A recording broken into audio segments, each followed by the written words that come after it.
social media juggernaut TikTok is in danger after the president threatens to shut it down. We're looking at TikTok. We may be banning TikTok, but a lot of things are happening, so we'll see what happens. Most of us are familiar with TikTok. Now. I know exactly what you're thinking. You're thinking this is going to be some cringy video of me talking for 15 minutes about some teenager breaking up with somebody, cheating on somebody, following somebody. But honestly, that is not what this video is about. This video is about TikTok, the company. Oftentimes we forget that underneath the funny videos and the creators that we all know and love are multi-million-dollar corporations, and that's we meet TikTok. So for those of you that do not know, TikTok is a social media platform that is based primarily around short-form 15-second to 90-second videos that are oftentimes overlaid with copyrighted popular music. TikTok is incredibly successful, and honestly, even saying that TikTok is successful is an understatement of how successful they really are. TikTok has amassed 800 million monthly active users and has 1.5 billion downloads on its application. And now the next logical question to ask here is, how long did it take them to do this? 10 years? 5 years? No, it took them 3 years. 3 years to get from 0 to 800 million monthly active users. And it honestly has not made this astronomical leap into the spotlight without its fair share of controversy. So today, we're going to be looking at the platform. We're going to be talking about what TikTok is, where it came from, what controversies it's been involved in the past, where it stands right now with the current looming US ban on TikTok, and what this ban could mean for the future of the company. Before we can get into any of the actions taken by TikTok as a company or against TikTok as a company, we need to first understand who exactly we're talking about when we say TikTok. Because truthfully, the term TikTok has only recently been popularized, really coming to the full swing of popularity starting in the latter half of 2019. But TikTok itself actually began its existence as ByteDance, a company founded by Zhang Yiming in 2012. You know, 2012, when the Mayan calendar was resetting, the iPhone 5 was coming out, iPad 3 was brand new, Gangnam Style was all over the place, and Hurricane Sandy had just torn up the eastern coast of the United States. Anyway, ByteDance was founded in 2012, and its core product actually was not TikTok at this point. Oh. It was a Chinese media app called Headlines. And I'm not even going to try to butcher the Chinese name, but it was released in August of 2012, and this product was a way to provide users with a personalized feed of news, content, and information that was all curated by a mysterious algorithm. Sound familiar? But anyway, this headline service was extremely successful in its own right. By 2017, it had reached 120 million active users daily. And this was just within China. That is fairly impressive. However, despite extreme success in the Chinese market, ByteDance itself was actually looking beyond headlines. It was looking to expand globally, and it had the perfect opportunity. In 2017, the popular American app Musical.ly that focused on short-form lip-syncing videos that at the height of its popularity reached 200 million active monthly users was bought by ByteDance, and this made perfect sense.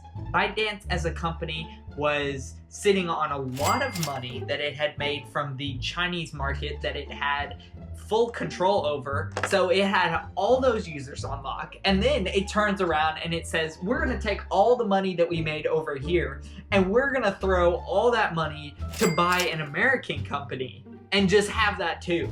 So now we have everything.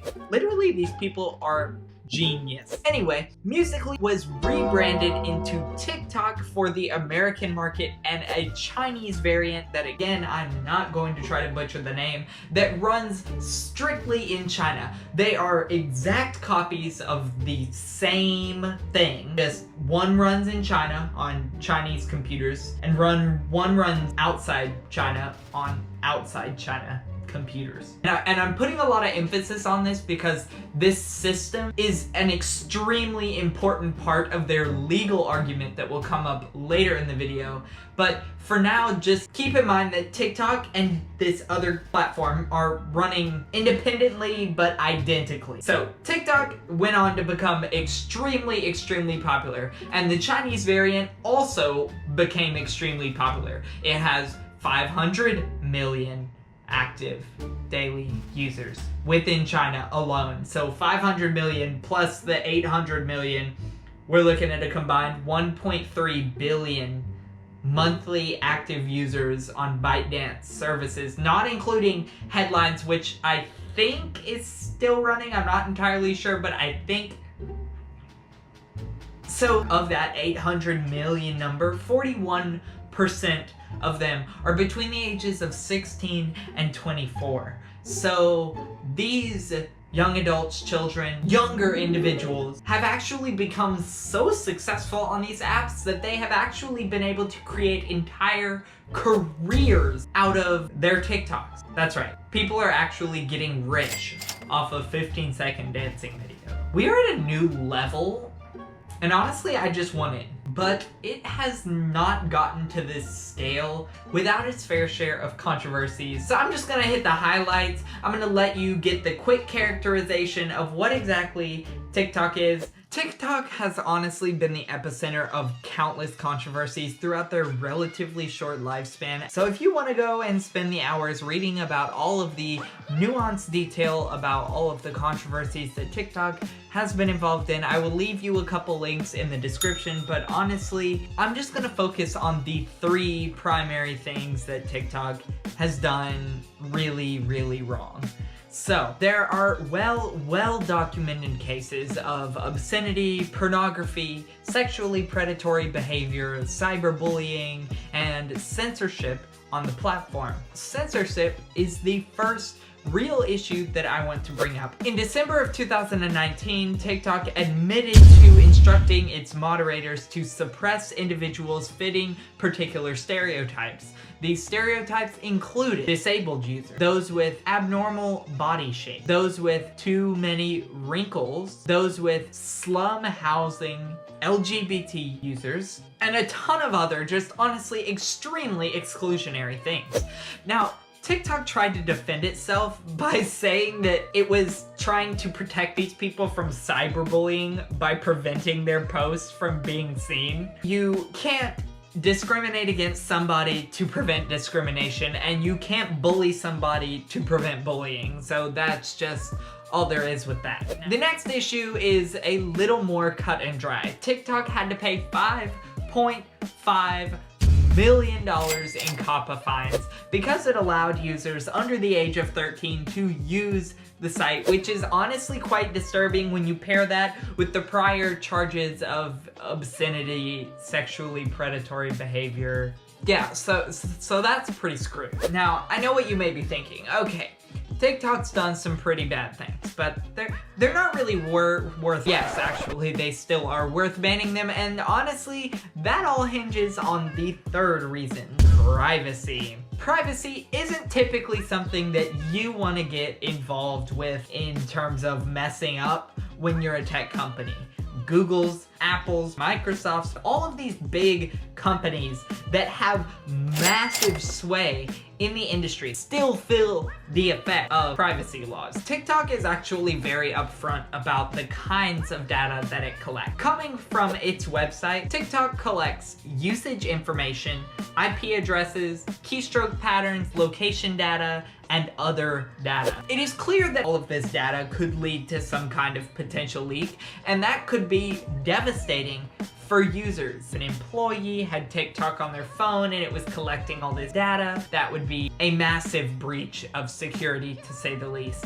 So When companies and the government started realizing this, bans started being rolled out all over the place. Wells Fargo, Amazon, the Department of Defense, all of the branches of the United States military, all rolled out bans for employees to not have these apps on their phone. It was seemingly the next step in the chain of events that if something else happened, that we would go to a ban on the federal level for general consumers and business. And, well, we got there. Let's talk about the ban on TikTok. The first mention of a ban on TikTok was on July 7th. The US Secretary of State Mike Pompeo announced that the government was considering a ban on TikTok. Many people saw this originally as a retaliatory thing against the users of TikTok because TikTok had been notorious for pranking Trump. However, it was quickly exposed that this was more about the security concerns regarding TikTok. It is actually very, very possible that TikTok can collect all of this data on both ends, and the Chinese government never gets its hands on American data. And honestly, I don't know, and